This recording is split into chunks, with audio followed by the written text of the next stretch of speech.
इस वक्त की बड़ी खबर आपको बता दें, सीडीएस जनरल रावत के साथ हेलीकॉप्टर क्रैश में घायल ग्रुप कैप्टन वरुण सिंह नहीं रहे। थोड़ी देर पहले सैन्य अस्पताल में उनका निधन हो गया है। तमिलनाडु के कुन्नूर में आपको बता दें, हादसे में वो बुरी तरह से घायल हो गए थे और कई दिनों तक जिंदगी की जंग लड़ने के बाद आखिरकार उन्होंने आज अंतिम सांस ली। देवरिया के रहने वाले वरुण क्रैश में बचने वाले आखिरी शख्स थे। प्रधानमंत्री मोदी ने उनके निधन पर शोक जताते हुए ट्वीट किया कि देश कभी उनकी हिम्मत, शौर्य को नहीं भूलेगा। प्रधानमंत्री ने अब से थोड़ी देर पहले यह ट्वीट किया है। बेहद दुखद खबर यह सामने आई है। एकमात्र वरुण ही थे जो इस हेलीकॉप्टर हादसे में जीवित थे। लगभग एक सप्ताह तक जिंदगी और मौत से जूझ रहे थे। पहले खबर आई थी कि लगभग 45% तक बर्न के उनके केसेस हैं। उसके बावजूद फिर यह खबर सामने आई कि उसके बावजूद कंडीशंस बेहतर हो रहे हैं, हालात उनके बेहतर हो रहे हैं, स्थिति बेहतर हो रही है। लेकिन आज अचानक से यह दुखद खबर आई है कि वो अब इस दुनिया को अलविदा कह चले। लगभग 80 से 85% तक इस हेलीकॉप्टर हादसे में वो जल चुके थे, जैसे कि खबरें बाद में सामने आई और उसके बाद बताया गया कि आज उन्होंने आखिरी सांस ली है।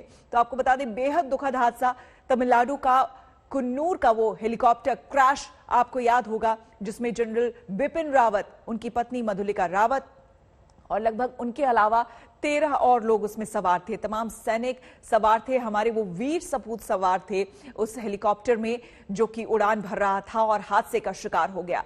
एकमात्र ग्रुप कैप्टन वरुण सिंह ही थे जो कि बचे हुए थे, लेकिन आज उन्होंने भी अलविदा कह दिया।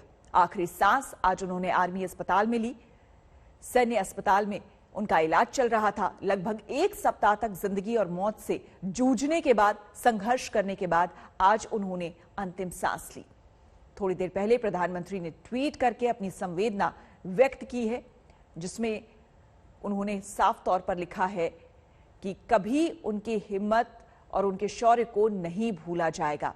प्रधानमंत्री ने ट्वीट किया, निधन पर शोक जताते हुए ट्वीट किया कि देश कभी भी उनकी हिम्मत और उनके शौर्य को नहीं भूलेगा। बेहद दुखद पल, लम्हा न सिर्फ उनके परिवार के लिए बल्कि पूरे देश के लिए।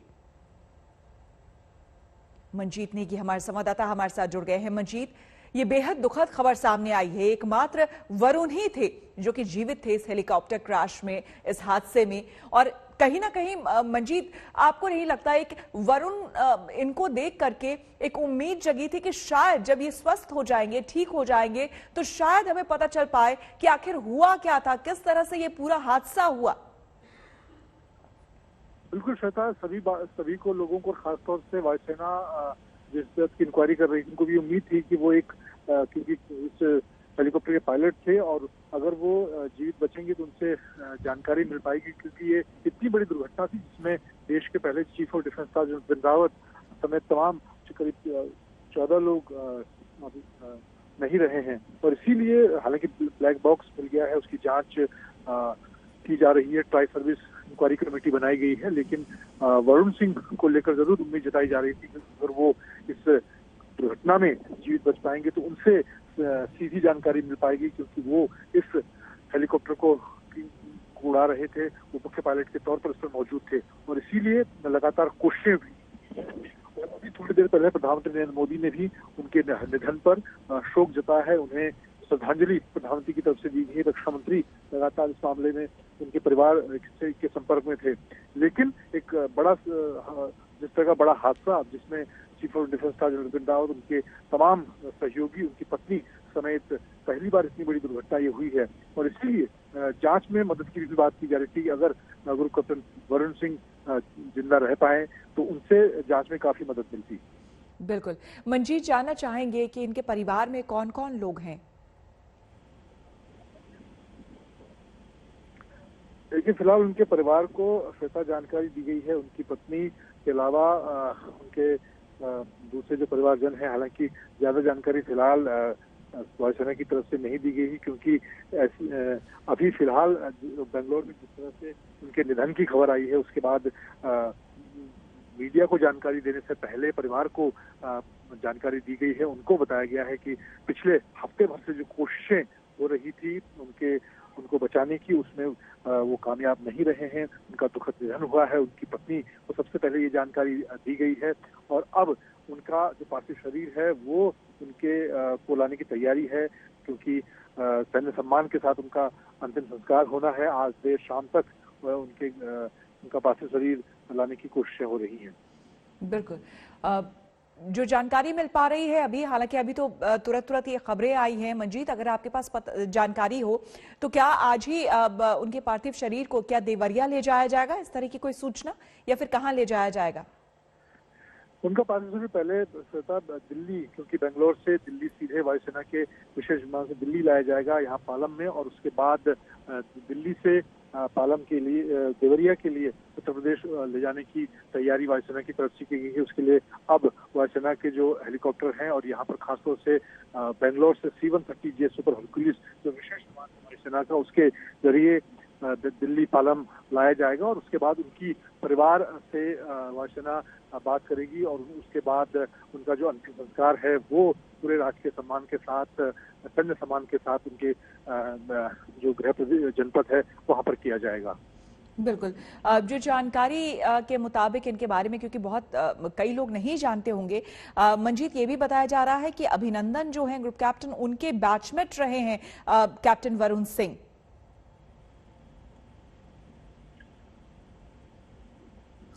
पहले अभिनंदन क्योंकि फाइटर पायलट थे और जहाँ तक ग्रुप कैप्टन वरुण सिंह के बारे में जानकारी है वो हेलीकॉप्टर पायलट रहे हैं। निश्चित तौर पर क्योंकि दोनों अलग अलग कोर्सेज के दौरान साथ रहे हैं, इस लिहाज से दोनों ने साथ काम किया होगा।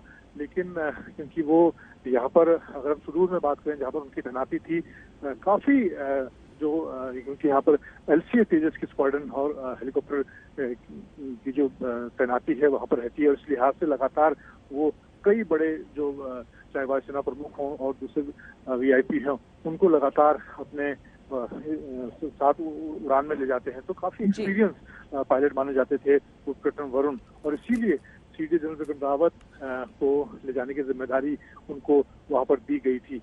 लेकिन जिस तरह से 20 मिनट की उड़ान के दौरान 10 मिनट के अंदर ये दुर्घटना का शिकार हुआ और उसके बाद वो किसी तरह से उस दुर्घटना में जीवित बचे थे, और इसीलिए लगातार कोशिशें हो रही थी। पूरा देश भी इस बात की, बिल्कुल पूरा देश कामना कर रहा था कि वो जल्द से जल्द स्वस्थ हो जाएं, लेकिन आज ये दुखद खबर हमारे बीच सामने आई है कि अब वो नहीं रहे। बहुत शुक्रिया आपका मंजीत, तमाम जानकारी हमें देने के लिए। रुक करेंगे अगली खबर का। आपको बता दें कि बीजेपी अध्यक्ष JP नड्डा अयोध्या पहुंच गए हैं। उनके साथ बीजेपी शासित राज्यों के सभी मुख्यमंत्री भी यहां पहुंच चुके हैं। JP नड्डा के साथ सभी रामलला के दर्शन करेंगे और इसके पहले राम की पैड़ी पर भी जाएंगे। देर शाम सरयू आरती में शामिल होने का कार्यक्रम है। आपको हम बता दें, तस्वीरें आपको हम दिखाते हैं जहां पे कुछ देर पहले बीजेपी शासित राज्यों के 11 मुख्यमंत्री यहां पर पहुंचे हैं, जिनमें से 8 मुख्यमंत्री अपने परिवार वालों के साथ पहुंचे हैं। 2 तस्वीर आप JP नड्डा को देख सकते हैं। JP नड्डा जब पहुंचे तो उनका किस तरह से स्वागत किया गया। बीजेपी के राष्ट्रीय अध्यक्ष है JP नड्डा, और ये जब पहुंचे अयोध्या तो उसके बाद इनका भव्य स्वागत किया गया। इनके साथ ही साथ बीजेपी शासित राज्यों के 11 मुख्यमंत्री यहां पर पहुंचे हैं, जिसमें से 8 मुख्यमंत्री अपने परिवार वालों के साथ पहुंचे हैं। कहा यह भी जा रहा है कि एक तरह से बीजेपी नेताओं का ये कुंभ यहां पर लगा हुआ है, और इसी वजह से, और आपको बता दें कि अयोध्या का फैसला आने के बाद पहली बार इतने बड़े स्तर पर बीजेपी के तमाम नेता यहां पर, मुख्यमंत्री यहां पर पहुंचे हैं। दूसरी तरफ आपको हम सरयू घाट दिखा रहे हैं, जहां पर भव्य तैयारी की गई है। आज शाम यहां पर आरती में, सरयू की आरती में तमाम मुख्यमंत्री शामिल होंगे। भव्य आरती, जिस तरह से बनारस में आरती होती है बनारस घाट में, कुछ उसी तर्ज पर सरयू घाट पर भी यहां पर आरती की जाएगी। देखिए किस तरह से इसे घाट को सजाया गया है, फूलों से हर जगह सजाया गया है।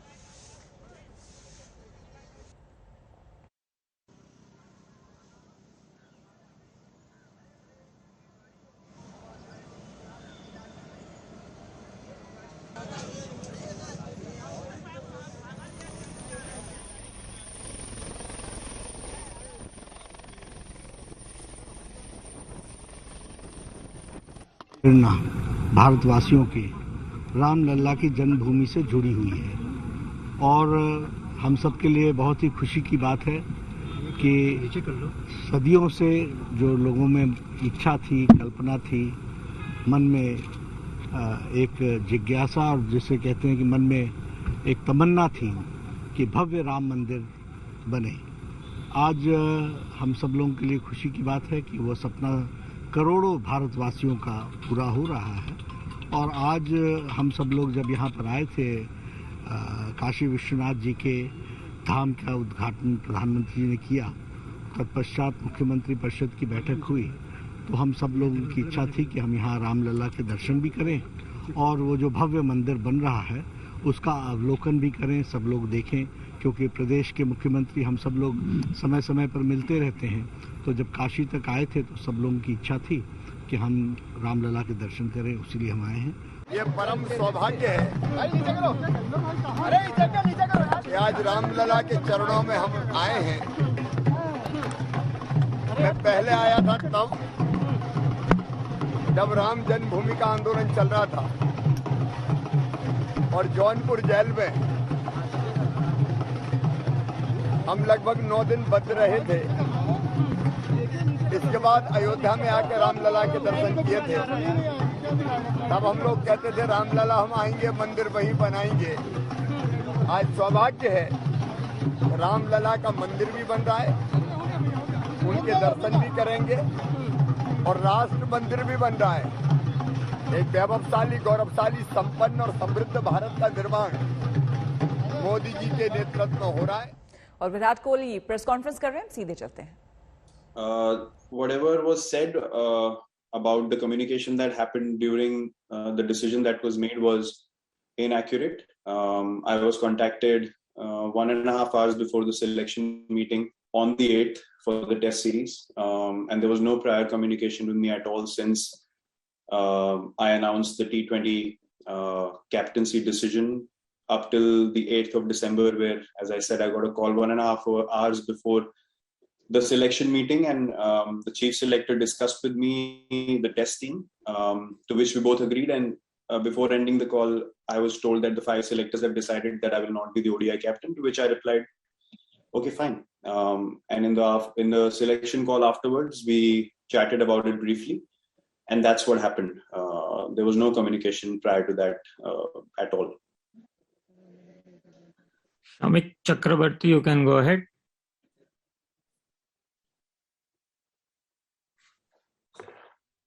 Shamik, if you can hear us, you can go ahead, or else we can go to Subodh Mayure. Subodh. Shall I go? Shall I say? Yeah, go ahead. Yeah. Good afternoon, Virat.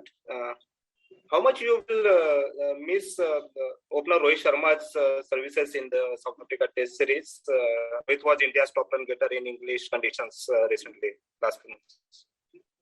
Well, we'll miss his abilities a lot. I mean, he's proven in England already that he's really worked his test game out, and the opening partnership was very important for us to play in that series that we did. So obviously, with his experience and his skill, we will miss his qualities. But having said that, I think it's an opportunity for someone like Mayank and KL to step up and solidify that start for us that we got in the last series, and make sure that the good work is carried on in this series as well. Thanks. Gomesh, you can go ahead with your question, followed by... Yeah. Can I go? Yeah, Gomesh, go ahead. Yeah.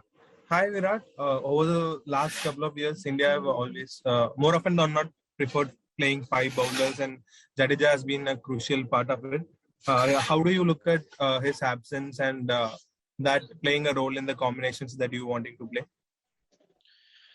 Well, Jadeja has obviously been a very, very important player for us. He contributes in all 3 departments of the game, which is invaluable, playing in, especially in overseas conditions. And he will obviously be missed.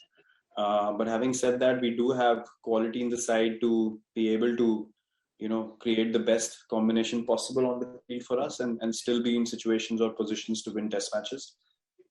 Because we have created that kind of bench strength and that kind of environment where people coming in, are seizing the opportunity and grabbing it with both hands and making sure that the team is helped by their performances. So as much as we'll miss him, I don't think that will be a deciding factor in this series or moving forward. And he's injured, obviously, and I wish him a speedy recovery and that he comes back soon. बड़ी खबर आपको बता दें, BJP अध्यक्ष JP Nadda Ayodhya पहुंच चुके हैं। उनके साथ बीजेपी शासित राज्यों के देखिए मुख्यमंत्री भी पहुंच चुके हैं और ये देखिए सरयू घाट पर तमाम मुख्यमंत्रियों के साथ उनके परिवार वाले मौजूद हैं। बीच में जेपी नड्डा आप देख सकते हैं अपनी धर्मपत्नी के साथ, वो भी यहाँ पर मौजूद है। मनोहर लाल खट्टर को आप देख सकते हैं, विप्लव देव को देख सकते हैं, वो भी अपनी पत्नी के साथ मौजूद हैं और यहाँ पर सरयू के तट पर विशेष पूजा की जा रही है।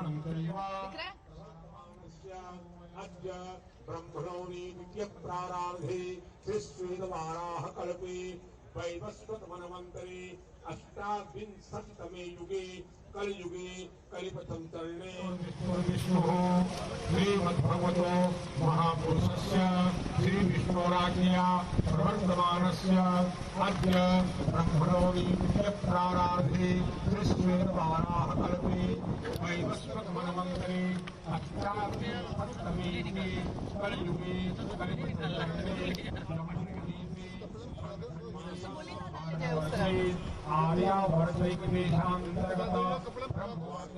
अरे उसको बोली ना नाविक जो उसको बोली ना, यहाँ नहीं। समर्थ हमारे संवाददाता हमारे साथ बने हुए हैं। समर्थ, ये तस्वीर शायद पहली बार देखने को मिल रही है कि तमाम बीजेपी शासित राज्यों के मुख्यमंत्री और उनके परिवार वाले एक साथ एक मंच पर इस तरह से पूजा करते हुए। अपना अपना नाम और ये पहली दफा है, मैं आपको बता दूं, जब रामनगरी अयोध्या में विभिन्न राज्यों के सीएम एक साथ एक स्टेज पर हैं। 1991 में 3 राज्यों के सीएम आए थे और आज यहाँ पर आपको 7 से 8 राज्यों से ज्यादा के सीएम नजर आएंगे। तस्वीरों में अगर आप देखेंगे सबसे आगे शिवराज सिंह चौहान मध्य प्रदेश के सीएम, मनोहर लाल खट्टर मौजूद है, बीच में बीजेपी के राष्ट्रीय अध्यक्ष जेपी नड्डा मौजूद है और सभी अपने परिवार के साथ यहाँ पर मौजूद नजर आ रहे हैं। गोवा के सीएम को भी आप यहाँ पर देख सकते हैं, प्रमोद सावंत मौजूद हैं और यहाँ पे असम के सीएम भी हैं, हिमंत बिस्वा शर्मा भी यहाँ पर मौजूद है। तो आप देख सकते हैं जो लेवल है इस वक्त, इसमें कई बीजेपी के सांसद भी मौजूद हैं, उप मुख्यमंत्री भी अलग अलग राज्यों के यहाँ पर आए हुए हैं और जिस तरह से भव्य रूप से सरयू घाट को सजाया गया है और जिस तरह से मंत्रोच्चारण हो रहा है, एक बात भारतीय जनता पार्टी ने एकदम साफ कर दी है कि उत्तर प्रदेश के चुनाव में वो अध्यात्म और धर्म को लेकर ही आगे बढ़ने वाले हैं और ये पहले काशी और अब अयोध्या में ये नजारे उसको बयां कर रहे हैं। इन नजारों से आने वाले वक्त में उत्तर प्रदेश में सियासी हालात भी बदलेंगे और हलचल भी बढ़ेगी। ये सामने आप देख सकते हैं पूजन चल रहा है और अब हाथ में इन लोगों को एक एक जो है कलश दिया जा रहा है। जेपी नड्डा, बगल में शिवराज सिंह चौहान और जेपी नड्डा के राइट हैंड साइड पर अगर आप देखेंगे मनोहर लाल खट्टर मौजूद हैं और सभी अपने अपने परिवार के साथ, अपने अपनी पत्नियों के साथ यहाँ पर आए हुए हैं और इस वक्त पीछे से मंत्रोच्चारण लगातार हो रहा है। सरयू माता की पूजा यहाँ पर चल रही है और अब आप देख सकते हैं कलश जो सर से इनके हाथ में है। अब ये दुग्धाभिषेक हो रहा है जिसकी हमने पहले भी जिक्र किया था और ये दुग्धाभिषेक आपको तस्वीरें आज तक पर दिखा रहे हैं। नीचे भोलेनाथ की शिवलिंग और ऊपर से जो है दुग्धाभिषेक लगातार यहाँ पर चल रहा है और अब इसके बाद देख सकते हैं जेपी नड्डा दुग्धाभिषेक करते हुए, मनोहर लाल खट्टर, शिवराज सिंह चौहान यहाँ पर मौजूद, सरयू तट अयोध्या की भूमि और यहाँ पर दुग्धाभिषेक के भी कई मायने आगे आने वाले वक्त में निकलने वाले हैं। फिलहाल बीजेपी ने एक एजेंडे को सेट कर दिया है। पहले काशी विश्वनाथ कॉरिडोर और अयोध्या में, पहले काशी में सारे सीएम्स का समागम और अब अयोध्या में सारे सीएम्स का संगम और स्थान सरयू घाट, इसके बाद हनुमानगढ़ी, फिर रामलला और अभी आप देखें अभी इस दुग्धाभिषेक की प्रक्रिया पूर्ण हो चुकी है और अब एक तरह से पूजा अर्चना की प्रक्रिया यहाँ पर शुरू हो गई है। साथ में सिक्योरिटी भी काफी यहाँ पर मौजूद, पर बीच में जो नजारे देखने वाले मुख्य रूप से बीच में जेपी नड्डा पूरे इस चीज को लीड करते हुए यहाँ पर नजर आ रहे हैं। एयरपोर्ट पर भी उन्होंने हमसे बातचीत करी तो उन्होंने साफ कहा कि एक बड़ा दिन है, अयोध्या के लिए एक बड़ा दिन है हम उन सभी के लिए कि उनको यहाँ पर मौका मिला है एक साथ एक स्टेज पर एक मंच साझा करने का और ये अभी तक अयोध्या में नहीं हुआ था। ये पहली दफा है जब इतने मुख्यमंत्री, उप मुख्यमंत्री, सांसद एक साथ एक स्टेज पर आए हैं अयोध्या जन्मभूमि भूमि में आए हैं और यहाँ सरयू घाट में मां सरयू की पूजा अर्चना कर रहे हैं। आपको बताना यहाँ पर जरूरी है, यूं तो आरती का समय शाम का होता है, पर यहाँ पर सूक्ष्म आरती होगी। जैसा कि महंतों ने आज तक को बताया कि सूक्ष्म आरती यहाँ पर करी जाएगी और उस सूक्ष्म आरती में ये सभी लोग हिस्सा लेंगे। और आप देख सकते हैं पीछे से अब सूक्ष्म आरती की शुरुआत भी होने लगी है, पीछे अगरबत्तियां जलाई गई हैं और अब इन सबको वो थमाई जा रही हैं। और अब यहाँ पर सूक्ष्म आरती की शुरुआत, पहले दुग्धाभिषेक होता है, उसके बाद यहाँ पर जिस तरह से पूजा अर्चना होती है और लगातार मंत्रोच्चारण के बीच में। और अब यहाँ पर आप देखिए तस्वीर, शिवराज सिंह चौहान हाथ में अपने अपने बगल में उनकी धर्मपत्नी और बगल में आप देखेंगे गोवा के सीएम जेपी नड्डा, मनोहर लाल खट्टर। और यहाँ पर अब जो सहयोग की सूक्ष्म आरती है वो सूक्ष्म आरती अब शुरू हो चुकी है और ये कुछ देर चलेगी।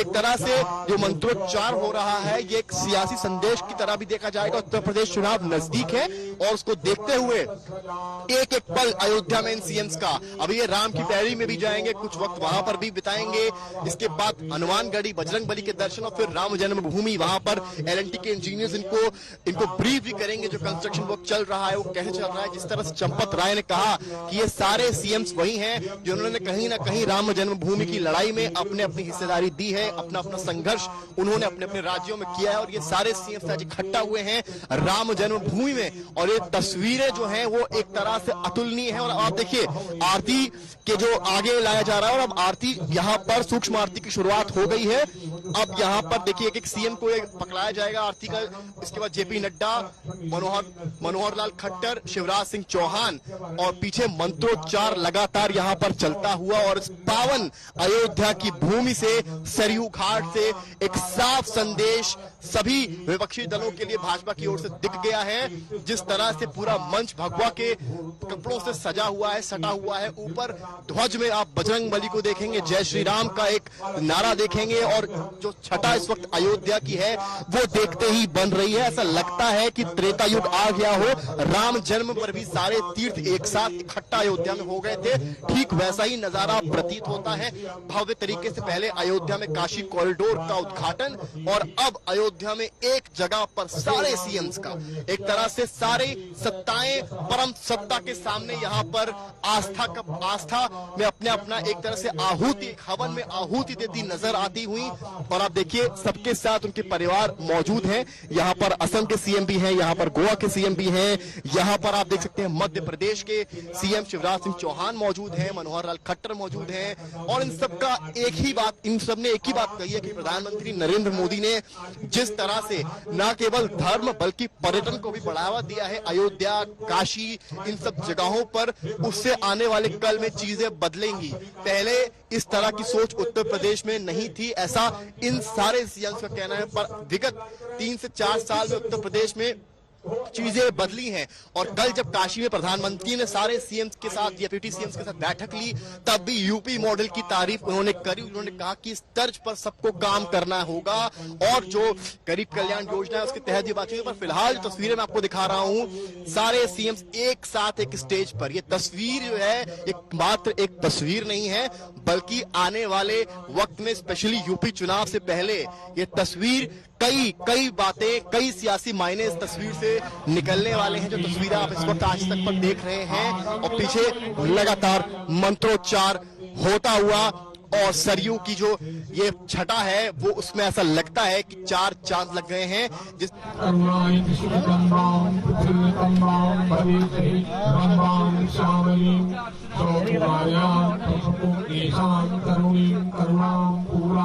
मंगल कल्लोलोचनां वन्दे दैवां दीर्घनयनां देशिगुरुपीठां पूजयां वाङ्मुत्कीलां वरदां तां सङ्गीतमातृकां वन्दे ॐ नित्यायै विद्महे श्रीवासिष्ठै धीमहि तन्नो सरयू प्रचोदयात्। प्रणाम करें माँ को।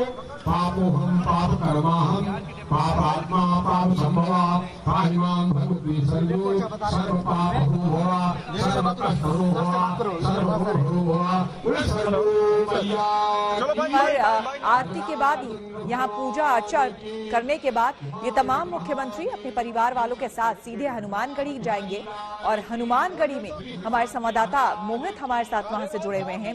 मोहित, सरयू घाट पर पूजा हो चुकी है। अब यहाँ पर शाम की आरती में बहुत संभव ये सभी मुख्यमंत्री अपने परिवार वालों के साथ फिर से सम्मिलित होंगे, लेकिन थोड़ी ही देर में वो वहां पर पहुंचने वाले हैं। हनुमानगढ़ी, जहां आप मौजूद हैं, वहां पर किस तरह की तैयारियां और हलचल?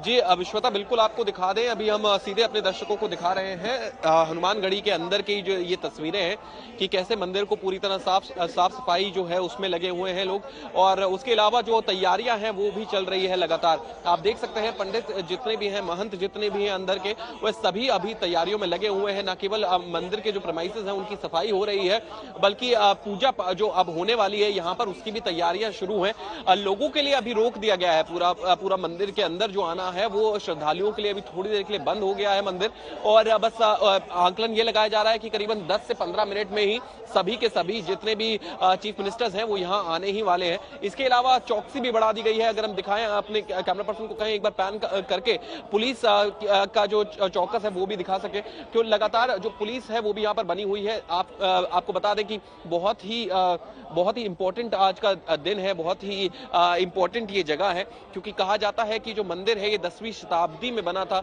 और यहाँ का जो ट्रेडिशंस है, जो फोकलोर जिसे कहा जाता है कि जो कई बातें कही जाती हैं वो यही बताती हैं कि हनुमान जी जब लौटे थे श्रीलंका, मैं माफी चाहूंगा, जब हनुमान जी राम जी के साथ वापस लौटे थे तो उसके बाद आकर के यहाँ पर जो है उन्होंने घर बना लिया था, और उसी के बाद से इसे हनुमानगढ़ी कहा जाता है। हनुमान जी का ये बाकायदा घर माना जाता है इस जगह को, और इसीलिए इसकी बहुत ज्यादा मान्यता है, और यहाँ पर लोग जो है वो बहुत ही तादाद में आते भी हैं। आप देख सकते हैं अभी भी जो प्रिपरेशंस है वो लगातार चल रही हैं, और आप देख सकते हैं जो महंत भी अंदर लगातार लगे हुए हैं। पूरा पूजा पाठ जो होगा उसका पूरा कार्यक्रम को खुद ही निरीक्षण कर रहे हैं, जानने की कोशिश कर रहे हैं कि क्या क्या यहाँ पर क्या क्या होना चाहिए, क्या क्या नहीं होना चाहिए, क्योंकि बहुत बड़ी तादाद में लोग आने वाले हैं। आपको ये बता दें कि सिर्फ न केवल मुख्यमंत्री होंगे बल्कि उनके कई मुख्यमंत्रियों का पूरे परिवार जो है वो भी यहाँ पर शामिल होंगे। कई ऐसे भी मुख्यमंत्री हैं जो पहली बार यहाँ पर आएंगे, तो उसके लिए भी एक भव्य कार्यक्रम जो है रखा गया है। यहाँ पर पूजा आरती होगी बाकायदा,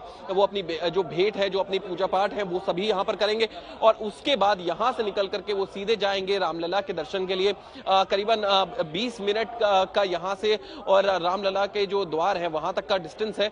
देखने वाली बात होगी कि उनकी यहाँ पर कितनी देर रुकते हैं। निर्धारित समय अभी यहाँ के लिए करीबन 25 मिनट रखा गया है, जिसके बीच में न केवल यहाँ पर पूजा पाठ होगी, लेकिन आसपास का जो परिसर है उसमें भी देखा जाएगा कि कितनी हद तक काम हुआ है, आसपास में कितना काम होना बाकी है, क्योंकि यहाँ पर भी एक डेवलपमेंटल प्रोजेक्ट जो है वो शुरू है। आपको बता दें कि न केवल जो मंदिर है, जो रामलला का जो मंदिर है उसमें डेवलपमेंट होना है, बल्कि उसका पुनः निर्माण होना है, लेकिन आसपास के जो परिसर हैं उस पे भी योजनाएं काफी चल रही हैं कि कैसे जो है रास्ते जो है उन्हें चौड़ा करा जा सके, कैसे श्रद्धालु जो आते हैं भारी तादाद में उनका ध्यान रखा जा सके। तो यही सारी चीजें हैं जिनका ध्यान रखा जाएगा दोबारा से।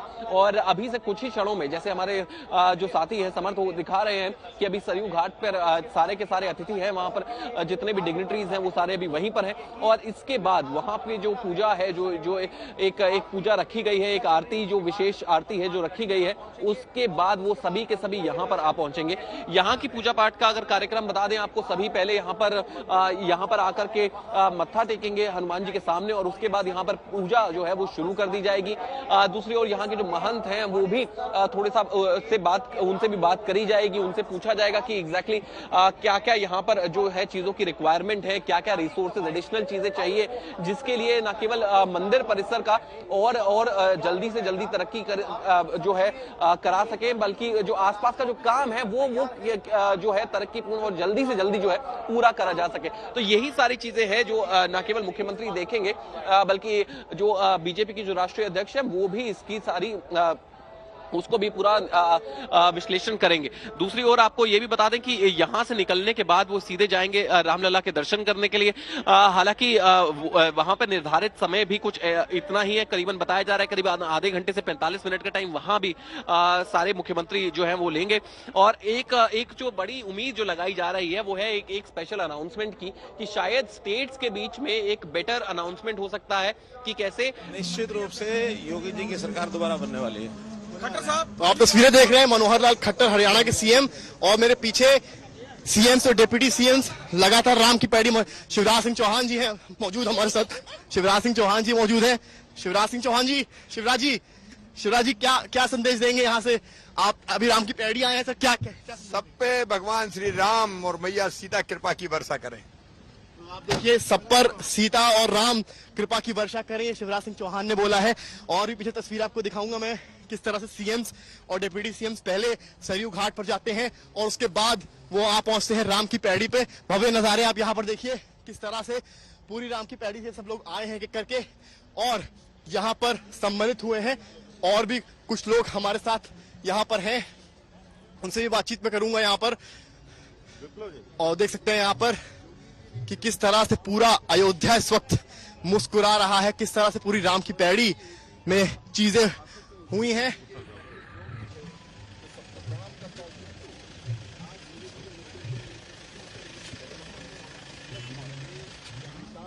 और अब आप देख सकते हैं यहाँ पर विप्लव कुमार जी हमारे साथ मौजूद है। विप्लव जी को देख सकते हैं आप, तस्वीरें किस तरह से अयोध्या ने चीजें बदली हैं और उनका सबका कहना है कि पुराने कुछ वर्षों में चीजें बदली हैं और सीएम्स का यहाँ आना एक सियासी संदेश की तरह भी देखा जा रहा है।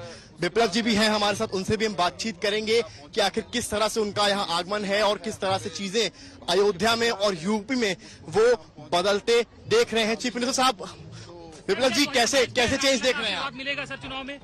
ये जनता तय करेगी और जनता तय करती है। तो आप ये देख सकते हैं किस तरह से विप्लव जी हैं यहाँ पर और पीछे भी देखिए जो परिवार है वो भी। विप्लव जी क्या कहेंगे? अयोध्या का टूर सर बहुत अच्छा लगा। यूपी में सर क्या चेंज देख रहे हैं? एक सवाल ले लीजिए सर, यूपी में क्या चेंज देख रहे हैं? तो ये देख सकते हैं, ये थे विप्लव। सबका यही कहना है कि राम और सीता की कृपा सब पर बनी रहे और यही संदेश सारे सीएम्स और डिप्टी सीएम्स का यहाँ पर है। पहले सरयू आरती होती है, फिर यहाँ पर राम की पैड़ी में कुछ वक्त बिताते हैं और अब इसके बाद हनुमानगढ़ी और इसके ठीक बाद राम जन्मभूमि।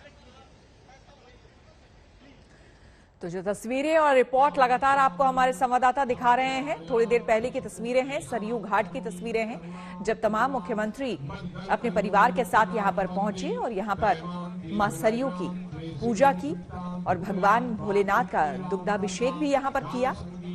यानी कि सीधे अयोध्या धाम, भगवान राम के धाम पहुंचने के बाद मां सरयू की पूजा और इसके बाद अब हनुमानगढ़ी जाएंगे। कहते हैं हनुमानगढ़ी की अगर बात की जाए तो कहते हैं कि अगर आप अयोध्या जाकर हनुमान जी के दर्शन नहीं करते हैं तो श्री रामलला के जो दर्शन है वो आपके अधूरे रह जाते हैं। भारतवासियों की रामलला की जन्मभूमि से जुड़ी हुई है और हम सब के लिए बहुत ही खुशी की बात है कि सदियों से जो लोगों में इच्छा थी, कल्पना थी, मन में एक जिज्ञासा और जिसे कहते हैं कि मन में एक तमन्ना थी कि भव्य राम मंदिर बने, आज हम सब लोगों के लिए खुशी की बात है कि वो सपना करोड़ों भारतवासियों का पूरा हो रहा है। और आज हम सब लोग जब यहाँ पर आए थे, काशी विश्वनाथ जी के धाम का उद्घाटन प्रधानमंत्री जी ने किया, तत्पश्चात मुख्यमंत्री परिषद की बैठक हुई, तो हम सब लोगों की इच्छा थी कि हम यहाँ रामलला के दर्शन भी करें और वो जो भव्य मंदिर बन रहा है उसका अवलोकन भी करें, सब लोग देखें, क्योंकि प्रदेश के मुख्यमंत्री हम सब लोग समय समय पर मिलते रहते हैं। तो जब काशी तक आए थे तो सब लोगों की इच्छा थी कि हम रामलला के दर्शन करें, उसीलिए हम आए हैं।